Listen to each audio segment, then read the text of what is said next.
करेंगे। और उत्तर प्रदेश में अब मिठास की कीमत आग से भी ज्यादा हो गई है। पहले अगर एक दौर था जब लोग गाय गाते थे सखी सैया तो खूब कमात है, महंगाई डायन खाए जाते, लेकिन आज यूपी में आम आदमी दर्द से बिलबिलाकर कह रहा है कि त्योहारों में मिठास घट गई है क्योंकि अब चीनी डायन मारे जाते हैं। लेकिन सबसे बड़ा सवाल है, चीनी जो 65 रुपए पार पहुंच चुकी है, सवाल यह है कि क्या चीनी के दाम बढ़ने से गन्ना भी 600 रुपए प्रति क्विंटल हो जाएगा? क्या किसानों की जेब तक ये मुनाफा पहुंचेगा? और इन मुनाफाखोरों और जमाखोरों पर पुलिस और प्रशासन का हंटर कब और कैसे चलेगा? क्योंकि सरकार तो कह रही है कि मुनाफाखोरों और इन जमाखोरों पर हम लगातार कार्रवाई कर रहे हैं, लेकिन छापेमारी के नाम पर सिर्फ शून्य। जब 45 रुपए की चीनी 70 तक पहुंच गई, तब जाकर सिस्टम की नींद आखिर क्यों खुली? रिपोर्ट के जरिए आपको दिखाते हैं कि त्योहारों में कैसे इस जमाखोरी ने किस तरह से त्योहारों की जो मिठास है वो कड़वी कर दी। रिपोर्ट के साथ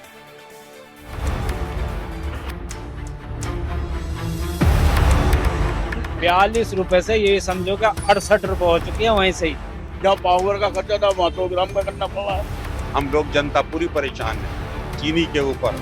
ये देखिए घेवर बन रहा है, इधर बूंदी बन रही है, इधर तमाम तरह की मिठाइयाँ, बंगाली मिठाइयाँ भी है, तो ये तो सब चीनी से बनती है। जी सब चीनी से बनती है। अब क्या करें, रेट बढ़ाएंगे तो कस्टमर कहेगा कि क्या नाम है इतना महंगा क्यों बेच रहे हो। जिस तरह से चीनी के दाम 45 से 70 पहुंच गए, उसके बाद कई सवाल उठ रहे हैं। शीरमाल मिठाई ये सब उससे बनती है चीनी से। आजकल तो सब डायबिटीज के शिकार हो रहे हैं कि चीनी के दाम के बढ़ोतरी से कोई फर्क पड़ने वाला नहीं। कोई दिक्कत नहीं, चीनी का दाम बढ़ने से किसानों को कोई परेशानी नहीं। गन्ना का जो कीमत है वो सरकार बढ़ा नहीं रही है। क्या चीनी के बढ़े हुए दामों का सीधा फायदा किसानों को भी होगा? क्या अगले पेराई सत्र में गन्ने के दाम 600 रुपए प्रति क्विंटल हो जाएंगे? क्या चीनी की जमाखोरी असली वजह है बढ़ते चीनी के दामों की? त्योहार का मौसम आ गया है, रक्षाबंधन सिर पर आया है। भाई ने पूछा रक्षाबंधन पर गिफ्ट क्या चाहिए बहना, तो बहन बोली भैया रक्षा तो मैं खुद कर लूंगी, बस आप 5 किलो चीनी ले आना। बरसात का मौसम है, चाय के लिए मूड बने तो कंट्रोल कीजिए क्योंकि चीनी 65 रुपए पार पहुंच चुकी है। भाई साहब क्या भाव है आपके यहाँ चीनी? चीनी क्या भाव है? चीनी 66 रुपए 1 किलो चीनी दे दीजिए। ये लगभग 64 रुपए पड़ रही है हमें। हाँ, और 66 बेच रहे हैं। ये हुआ कब से है? अभी फिलहाल आपका 10 दिन से हुआ है, लेकिन 10 दिन हो गए नहीं, 10 दिन हुआ। 10 दिन हुआ। दीजिए आप चीनी दीजिए। आप सोच रहे होंगे कि घरों में मिठाई लाएंगे, खीर बनाएंगे और खुशियां मनाएंगे, लेकिन ठहरिए, बाजार में जाने से पहले अपनी जेब को टटोल लीजिए क्योंकि उत्तर प्रदेश में मिठास की कीमत आग से ज्यादा हो गई है। एक मशहूर गाना था, सखी सैया तो खूब कमात है, महंगाई डायन खाए जाते, लेकिन आज यूपी में आम आदमी कह रहा है कि त्योहार में मिठास घट गई है क्योंकि अब चीनी डायन मारे जाते हैं। अब आप सोचिए चीनी कितनी महंगी हो गई, और तब महंगी हो गई जब त्योहार आ गया है, आपको मिठाई खरीदनी पड़ेगी। और एक हिसाब किताब लगाओ कि अगर आपका गुलाब जामुन कितना महंगा हो गया होगा, रसगुल्ला कितना महंगा हो गया होगा, बर्फी कितनी महंगी हो गई है। जी हाँ, चीनी के दामों ने पिछले 80 सालों का रिकॉर्ड तोड़ दिया है। जो चीनी कल तक 45 से 50 रुपए किलो बिक रही थी, वो पिछले 2 हफ्तों के अंदर रॉकेट बनकर 70 रुपए प्रति किलो पहुंच गई है। आम आदमी की चाय की प्याली में मिठास गायब है और मुनाफाखोरों की तिजोरियों में चांदी भर रही है। हाँ, चीनी का रेट 70 रुपया हो गया। चाय महंगी हो गई है, कोई पी नहीं पा रहा है। चाय पी के लोग समय बिताते थे, एक आदमी 3-3 4-4 चाय पीते थे बैठ के। यहाँ जो है मोहल्ले के अगल बगल के लोग, आज की डेट में एक चाय पीना भी भारी पड़ रहा है सबको।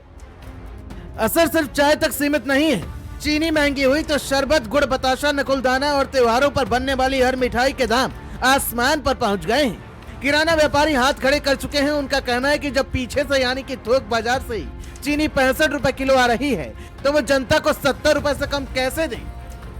चीनी सस्ता होना चाहिए भाई, आम पब्लिक के लिए भी, और हो सकता है पब्लिक को जो है थोड़ा चीनी जहाँ 1 किलो यूज कर रहे हैं वहाँ आधा किलो यूज करें। अब सवाल यह है कि आखिर अचानक ऐसा क्या हो गया कि चीनी ने 80 साल का रिकॉर्ड तोड़ दिया? क्या ये सिर्फ डिमांड और सप्लाई का खेल है या फिर जमाखोरों का त्योहारी सिंडिकेट? चलिए आपको बता दें कि चीनी के महंगे होने के 5 बड़े कारण। कारण नंबर 1, उत्पादन में भारी गिरावट के आसार। अनुमान 343 लाख मीट्रिक टन का था, लेकिन उत्पादन सिर्फ 306 लाख मीट्रिक टन पर सिमट गया। कारण नंबर 2, बीमारियों का अटैक। गन्ने की फसल पर रेड रॉट और टॉप बॉर्डर जैसी बीमारियों ने कहर बरपाया। कारण नंबर 3, मौसम की मार। बेमौसम और ज्यादा बारिश ने गन्ने की मिठास और पैदावार दोनों को धो डाला। कारण नंबर 4, ग्लोबल संकट, यानी कि पूरी दुनिया में चीनी का घाटा है। वैश्विक बाजार में 33 लाख मीट्रिक टन चीनी की कमी है। कारण नंबर 5, जमाखोरी का खेल। त्योहार देखते कुछ मिलों और सट्टेबाजों ने स्टॉक दबा लिया, यानी आसमान से बरसी आफत, खेतों में लगी बीमारी और दुनिया भर के संकट का पूरा बिल यूपी के उस आम आदमी के नाम पर फाड़ दिया गया जो रक्षाबंधन पर अपनी बहन का मुंह मीठा करवाना चाहता था। जब जनता की जेब कट गई और महंगाई की आग भड़े उठी, तब जाकर सिस्टम हरकत में आया। जमाखोरों की कमर तोड़ने और बाजार में मिठास वापस लाने के लिए सरकार ने डैमेज कंट्रोल का चाबुक चलाया है। सरकार ने स्टॉक लिमिट लागू की, यानी 30 नवंबर तक कोई भी डीलर 400 टन से ज्यादा चीनी नहीं रख सकेगा। थोक खरीदारों पर लगाम लगाई गई। 1 सितंबर से 15 दिनों की खपत से ज्यादा स्टॉक रखने पर पाबंदी है। सरकार के इन कदमों से आने वाले हफ्तों में राहत की उम्मीद तो बंधी है, लेकिन आम आदमी का सवाल वहीं का वहीं खड़ा है। आखिर हमारे देश में हर बार त्योहारों से पहले महंगाई का भूत बोतल से बाहर क्यों आ जाता है? जब सरकार को पता था कि उत्पादन कम है और बीमारियां लगी हैं, तो स्टॉक लिमिट लगाने के लिए 70 रुपए किलो भाव का इंतजार क्यों किया गया? सवाल तो ये भी है, क्या इस आने वाले पेराई सत्र में गन्ना किसानों को भी इस चीनी के बड़े भाव से कोई फायदा होगा? स्पेशल डेस्क, भारत समाचार।